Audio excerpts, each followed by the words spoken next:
इस बात में तो कोई शक ही नहीं है कि हम होम मेकर्स अपने घर से बहुत ज़्यादा प्यार करती हैं। ज़रूरत पड़ने पर ना हम अपने घर में हर तरह की मेहनत करने के लिए तैयार रहती हैं, फिर चाहे वो मेहनत फिजिकली हो या मेंटली। हम अपने घर को सजाने संवारने के लिए वो मेहनत करने से कभी गुरेज नहीं करती।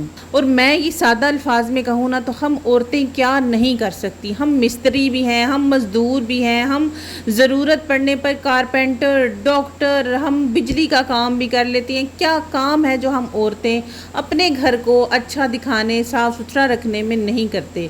तो आज के व्लॉग में मैं आपके साथ अपना एक एक्टिव और प्रोडक्टिव डे शेयर करूंगी। आपके साथ ये शेयर करूंगी कि कैसे ज़रूरत पड़ने पर हम अपने घर के लिए हम मिस्त्री और मज़दूर भी बन जाती हैं। तो वीडियो को स्टार्ट करते हैं। अस्सलाम वालेकुम, क्या हाल चाल है और कैसे हैं सब। उम्मीद करती हूँ सब खैरियत से होंगे।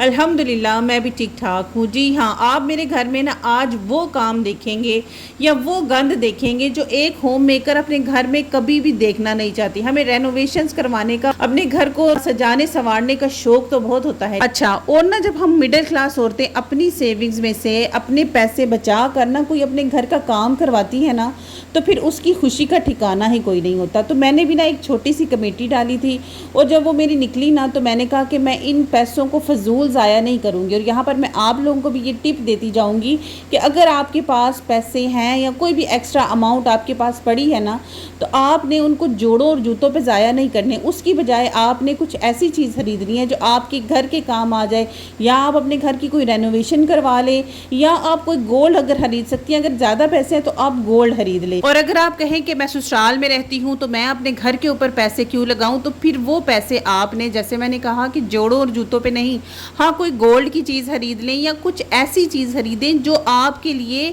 बाद में भी काम आए, ना कि जोड़े और जूते खरीदें। अब यहाँ पर मैं आपको दूसरी टिप ये दूंगी कि अगर आप कभी अपने घर में रेनोवेशंस करवाएं ना, तो कोशिश करें अपने किचन को साथ के साथ साफ़ करती जाएँ और मेन्यू ऐसा सेट करें कि जिसमें आपको ना किसी किस्म की भी वो कटिंग चॉपिंग या कुछ भी करना ना पड़े। आप बस और सब कुछ एक ही चीज़ में डाल कर रख दे और वो खाना बन जाए। और ट्रस्ट मी, ये रेसिपी में ना लेमन मेरे से बहुत ज़्यादा डल गया था, लेकिन ये इतनी मज़े की बनती है, इतनी मज़े की बनती है कि आपकी जो पूरी फैमिली है ना उनको बहुत ज़्यादा पसंद आएगी। मेरे बच्चों को तो ये डिश बहुत ही ज़्यादा पसंद है। अब यहाँ पर मैंने किचन भी सारा जो है वो साफ़ कर लिया और उसके बाद साथ ही साथ ना मैंने चिकन की मैरिनेशन करके ना उसको भी बिल्कुल स्लो आंच पे ना ऊपर रख दिया। हम मिडिल क्लास औरतें ना हर चीज़ में परफेक्शन चाहती हैं, तो मैं भी ना मिस्त्रियों के पास आकर ना बैठ गई। मिस्त्री असल में कोई और नहीं, मेरे अब्बू हैं जो ये काम करते हैं और मैंने उन्हीं से ये सारा काम करवाया है। तो मैं ना उनको बता रही थी कि अब्बू यहाँ से ना ये जो बॉर्डर आपने लगाया है ना ये ठीक नहीं लगा, तो ये आपने ना ये इसको सेट करें। और फिर मैंने क्या किया कि मैंने अपने ही हाथों से ना उसमें सीमेंट भर भर के ना तो उसको मैंने सेट किया। साथ ही साथ पूरा दिन वो टाइल्स लगाते रहे और मैं उन टाइल्स को साफ़ करती रही। और मज़दूर और कोई नहीं, मेरे दोनों बच्चे थे। माशाल्लाह माशाल्लाह मेरे बच्चे इतने समझदार और इतने रिस्पॉन्सिबल हैं कि जो भी जिम्मेदारी मैं उन्हें देती हूँ वो प्रॉपरली उसको पूरा करते हैं। अब यहाँ पर मैं आपको एक और बड़ी ज़्यादा इंपॉर्टेंट टिप देती चलूँ। ये ना सोचिएगा कि काम करवा रहे हैं तो जो रूम साफ़ है उनमें जाके सो जाते हैं और जो काम है ना वो सुबह कर लेंगे। नहीं, अब मेरे घर में सारा काम तकरीबन कंप्लीट हो चुका था और 2 दिन ये काम चला है। और 2 दिन जब मेरे अब्बू काम ख़त्म करके जाते थे ना, तो रात 8-9 बजे तक ना मैं अपने घर को पूरी तरीके से साफ़ करके तो फिर सोती थी, वरना मुझे तो सुकून ही नहीं आता था। तो यहाँ पर ना आपके लिए बहुत इंपॉर्टेंट टिप यही है कि आप अगर जब भी रेनोवेशन करवाएं, अपने सारे काम को, अपने सारे घर को ना आपने शाम को या जिस टाइम पे भी मिस्त्री मज़दूर जाते हैं उसके बाद आपने ना घर को साफ़ करना है।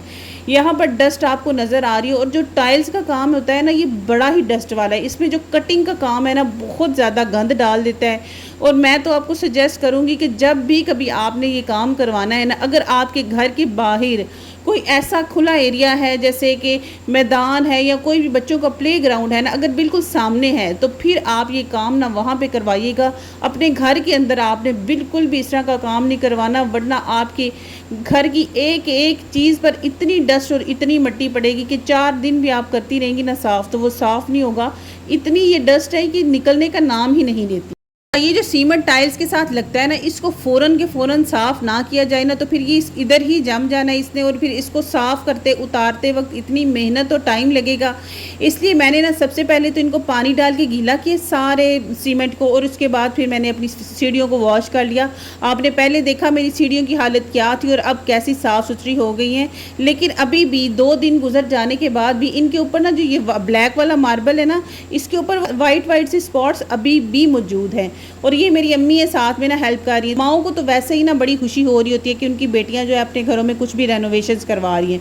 तो यहाँ पर देखिए मैंने अपना घर भी सारा अल्हम्दुलिल्लाह से साफ़ कर लिया, और मेरा जो खाना है वो भी इतना लजीज तैयार हुआ और मेरे बच्चों को इतना पसंद आया कि वो अब 2 दिन से मेरे पीछे पड़े हैं कि मम्मा हमें ये बना के दें दोबारा से। मैं इसकी आपके साथ रेसिपी सेपरेटली शेयर करूँगी इंशाल्लाह, और आप ना इसको ज़रूर ट्राई कीजिएगा। यहाँ पर मेरा घर साफ़ सुथरा सारा हो चुका है और अल्हम्दुलिल्लाह मेरे बच्चों ने मेरा पूरा साथ दिया है इस काम में। जितना वो कर सकते थे उन्होंने मेरी इतनी हेल्प की है। और अब देखिए आप टाइम रात के 8:30 बज चुके हैं, और अब यहाँ से ना मेरा नेक्स्ट डे का व्लॉग स्टार्ट हो रहा है कि नेक्स्ट डे फिर मैंने क्या किया कि जो डस्टिंग करने वाली थी ना वो मैंने रात को नहीं की थी क्योंकि थकन बहुत ज़्यादा हो चुकी थी। हाँ, जो मेन काम करने वाला था चीज़ों को साफ़ कर देना, घर को एटलीस्ट साफ़ कर देना, वो मैंने कर दिया था। अगर वो सारा काम मैं छोड़ देती और मैं कहती कि मैं सुबह करूँगी ना, तो फिर सुबह के लिए जो मेरी डस्टिंग थी ना वो फिर से रह जानी थी और वो फिर किसी दूसरे दिन पे चली जानी थी। यानी कि जो मेरा टाइम है ना या मेरा जो काम है ना वो लटकता चला जाना था। अच्छा, वैसे यहाँ पर आपको एक बड़ी सीक्रेट टिप देती चलूँ कि अगर आप ना कभी अपने हस्बैंड से चोरी कुछ पैसे बचाना चाहती हैं, अपनी पॉकेट मनी से कुछ सेविंग्स करना चाहती हैं ना, तो कमेटी एक बेस्ट ऑप्शन है। लेकिन हाँ, अगर आप कमेटी छुपा के रखें, अपने हस्बैंड को भी ना बताएं कि मैंने कमेटी डाली हुई है। अगर तो आपने उसको बता दिया तो फिर चोरी वाली तो कोई बात ही ना हुई।